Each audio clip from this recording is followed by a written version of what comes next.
ध्यान से की और ये प्रभाव पूरे विश्व भर के मन पर पड़ा हुआ है। ये हम सबके सेलिब्रेट करने वाला विषय है, देश के गौरवगान को बढ़ाने वाला है।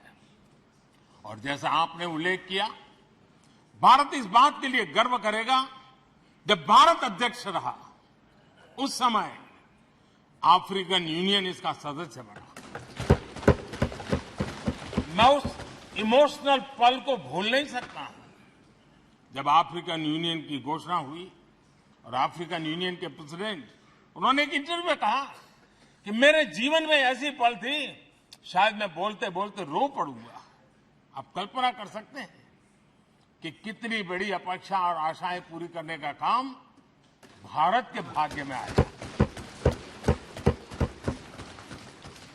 आदरणीय अध्यक्ष जी, भारत के प्रति शक करने का एक स्वभाव कई लोगों का बना हुआ है और जब आजादी मिली तब से चल रहा है। इस बार भी यही था, कोई डिक्लेरेशन नहीं होगा, असंभव है। लेकिन ये भारत की ताकत है कि वह भी हुआ और विश्व सर्वसम्मति से एक साझा घोषणा पत्र लेकर के आगे का रोड मैप लेकर के यहां से प्रारंभ हुआ है। और अध्यक्ष जी, आपके नेतृत्व में, क्योंकि भारत की अध्यक्षता नवंबर के आखिरी दिन तक है, इसलिए अभी हमारे पास जो समय है उसका उपयोग हम करने वाले हैं। और आपकी अध्यक्षता में दुनिया भर के ये जो G20 के सदस्य हैं, P20 पार्लियामेंट के स्पीकर्स की एक समिट, जैसे आपने घोषणा की, सरकार का आपके इस प्रयासों को पूरा समर्थन रहेगा, पूरा सहयोग रहेगा। मैं पहली बार जब संसद का सदस्य बना और पहली बार एक सांसद के रूप में इस भवन में मैंने प्रवेश किया, तो सहज रूप से मैंने इस संसद भवन के डोर पक्ति पर अपना शीश झुका करके इस लोकतंत्र के मंदिर को श्रद्धा भाव से नमन करते हुए मैंने पैर रखा था। वो पल मेरे लिए भावनाओं से भरी हुई थी, मैं कल्पना नहीं कर सकता था। लेकिन भारत के लोकतंत्र की ताकत है, भारत के सामान्य मानवीय की लोकतंत्र के प्रति श्रद्धा का प्रतिबिंब है कि रेलवे प्लेटफॉर्म पर गुजारा करने वाला एक गरीब परिवार का बच्चा पार्लियामेंट पहुंच गया।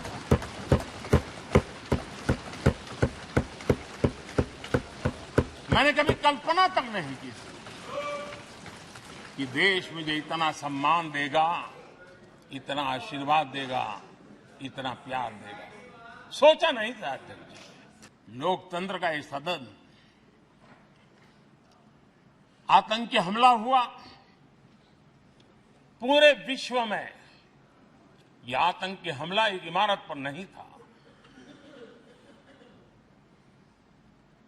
ये मदर ऑफ डेमोक्रेसी एक प्रकार से हमारी जीवात्मा पर यह हमला था। ये देश उस घटना को कभी भूल नहीं सकता है। लेकिन आतंकियों से लड़ते लड़ते सदन को बचाने के लिए और हर सदस्य को बचाने के लिए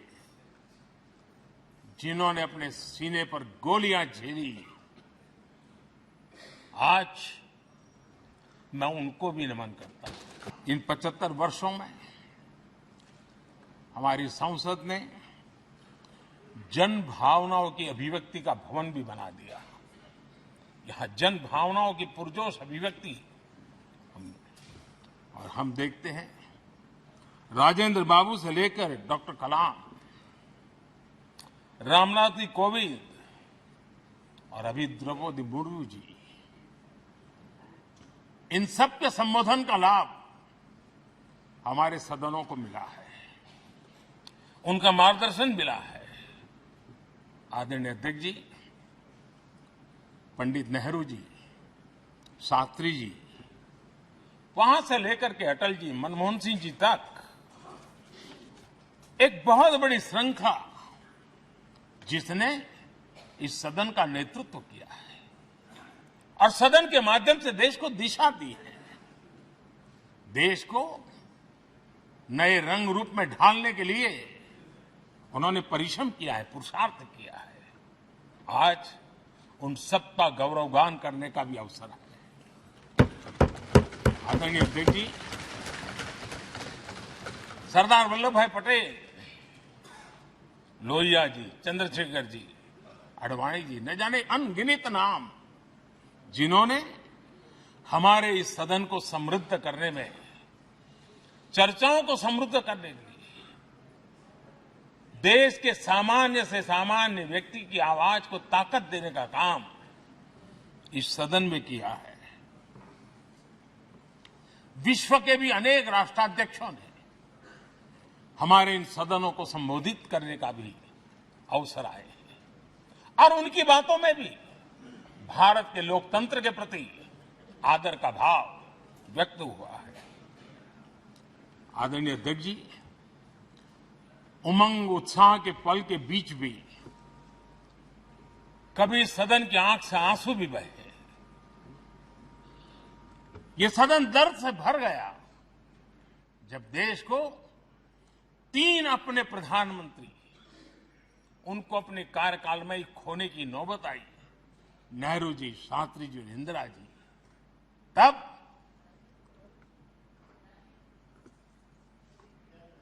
ये सदन अश्रु भीनी आंखों से उन्हें विदाई दे रहा था।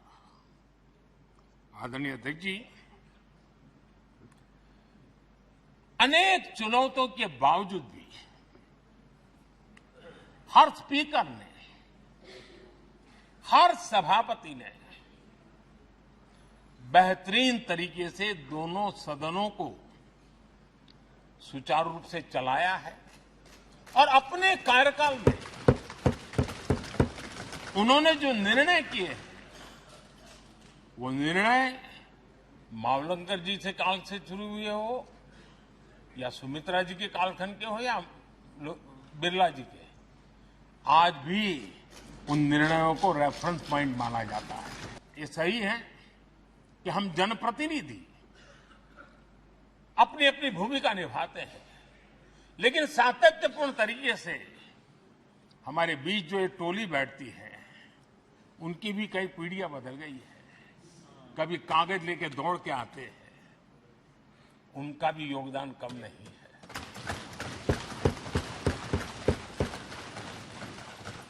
हमें कागज पत्र पहुंचाने के लिए दौड़ते हैं, सदन में कोई गलती न हो जाए, उसके निर्णय में कोई गलत न हो जाए, उसके लिए वो चौकन्ने रहते हैं। जो काम उनके द्वारा हुआ है, उसने भी सदन के क्वालिटी ऑफ गवर्नेंस में तेजी लाने में बहुत बड़ी मदद की है। मैं उन सभी साथियों का और इनके पूर्व में जो रहे हैं उनका भी हृदय से अभिनंदन करता हूं। इतना ही नहीं, सदन मतलब ये खंड ही नहीं है, इस पूरे परिसर में अनेक लोगों ने, किसी ने हमें चाय पिलाई होगी, किसी ने पानी पिलाया होगा, किसी ने रात रात चली हुई सदन को किसी को भूखा पेट रहने नहीं दिया होगा। कई प्रकार की सेवाएं की होगी। किसी ने माली ने इसके बाहर के एनवायरनमेंट को संभाला होगा, किसी ने इसकी सफाई की होगी। न जाने कितने ही अनगिनत लोग होंगे जिन्होंने हम सब अच्छे ढंग से काम कर सके और यहां जो काम हो वो काम देश को आगे बढ़ाने के लिए अधिक से अधिक तेजी से हो, उसके लिए जो माहौल बनाना, व्यवस्था बनाना, उसके लिए जिसने योगदान दिया है, मेरी तरफ से भी और इस सदन की तरफ से भी मैं उनका विशेष रूप से नमन करता हूं। जब आज हम इस सदन को छोड़ रहे हैं, तब मैं उन पत्रकार मित्रों को भी याद करना चाहता हूं जिन्होंने जीवन में, कुछ लोग तो ऐसे हैं जिन्होंने पूरा जीवन अपने कार्यकाल में संसद के काम को ही उन्होंने रिपोर्ट किया है। एक प्रकार से वो जीवंत साक्षी रहे हैं। उन्होंने यहां की पल पल की जानकारी देश तक पहुंचाई, और तब तो ये सारा टेक्नोलॉजी अवेलेबल नहीं थी। तब वही लोग थे जो यहां की बात पहुंचाते थे, और उनका सामर्थ्य था वो अंदर की भी पहुंचाते थे और अंदर की भी पहुंचाते थे।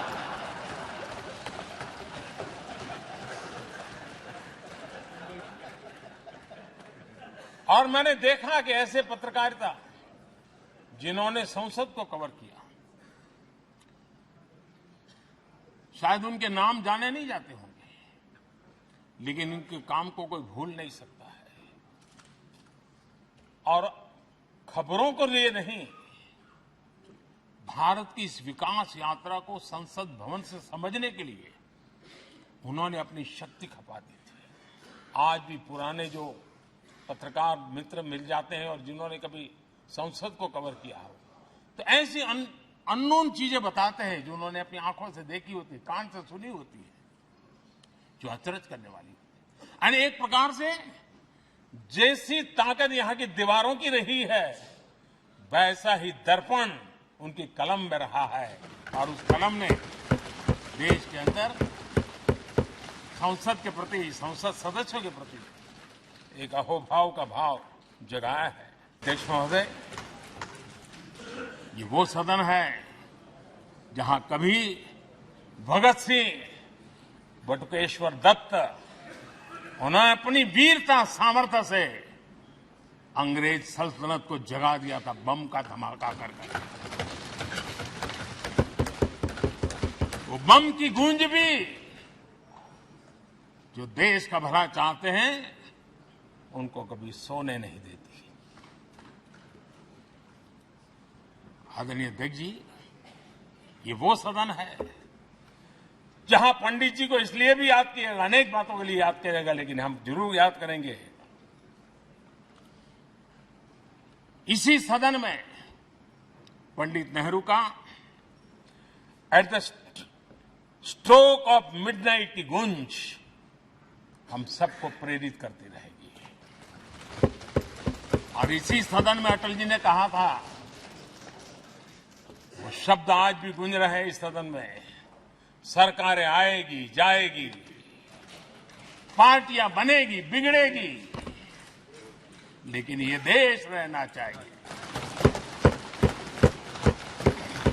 बाबा साहब आम्बेडकर ने देश को नेहरू जी की सरकार में वाटर पॉलिसी दी थी, और उस वाटर पॉलिसी बनाने में बाबा साहब आम्बेडकर की बहुत बड़ी भूमिका रही थी। आदरणीय अध्यक्ष जी,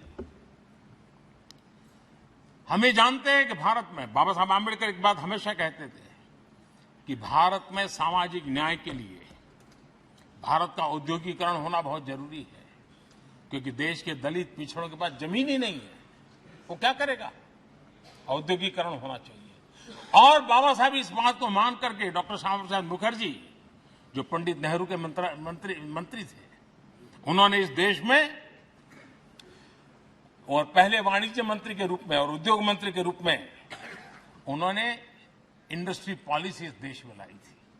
आज भी कितनी ही इंडस्ट्री पॉलिसी बने, लेकिन उसकी आत्मा वही होती है जो पहली सरकार के थी, और उनका भी बहुत बड़ा अहम योगदान रहा था। आदरणीय अध्यक्ष जी, लाल बहादुर शास्त्री जी ने 65 के युद्ध में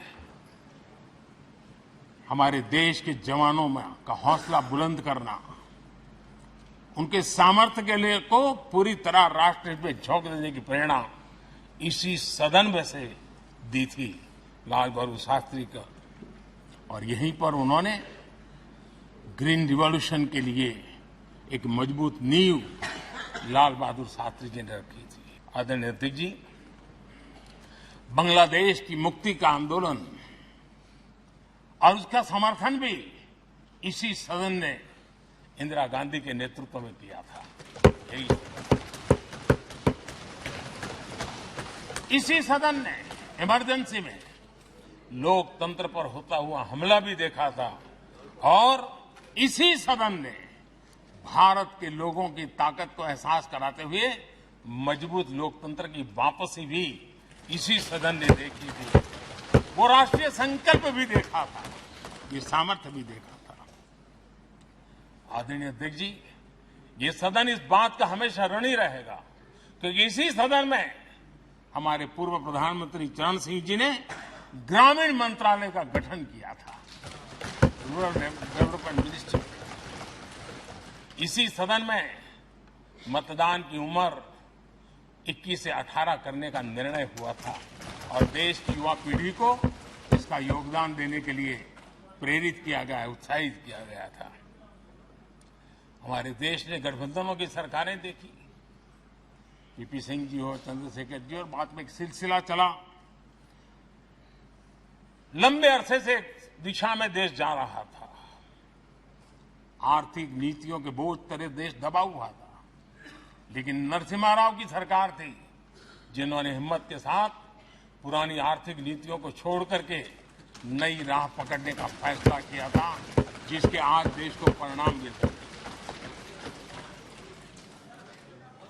अटल बिहारी वाजपेयी जी का सरकार भी हमने इसी सदन में देखी। सर्व शिक्षा अभियान देश में आज वो महत्वपूर्ण बन गया है।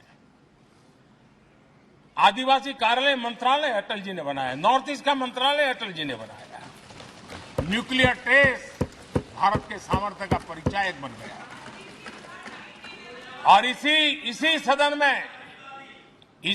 में मनमोहन जी की सरकार कैश फॉर वोट को भी, उस कांड को भी सदन ने देखा है। आदरणीय अध्यक्ष जी, सबका साथ सबका विकास का मंत्र, अनेक ऐतिहासिक निर्णय, दशकों से लंबित विषय, उनका स्थायी समाधान भी इसी सदन में हुआ। 3 राज्यों का गठन सर्व स्वीकृति से किया और बड़े उमंग उत्साह से किया। जब छत्तीसगढ़ की रचना हुई तो उत्सव छत्तीसगढ़ ने भी मनाया, उत्सव मध्य प्रदेश ने भी मनाया। जब उत्तराखंड की रचना हुई तो उत्सव उत्तराखंड ने भी मनाया, उत्सव उत्तर प्रदेश ने भी मनाया। जब झारखंड की रचना हुई तो उत्सव झारखंड ने भी मनाया, उत्सव बिहार ने भी बताया। ये हमारे सदन का सामर्थ्य, सब सहमति का वातावरण बना करके। लेकिन कुछ कड़वी यादें वो भी हैं कि तेलंगाना के हक को दबोचने के लिए भारी प्रयास हुए, खून की नदियां भी बही और बनने के बाद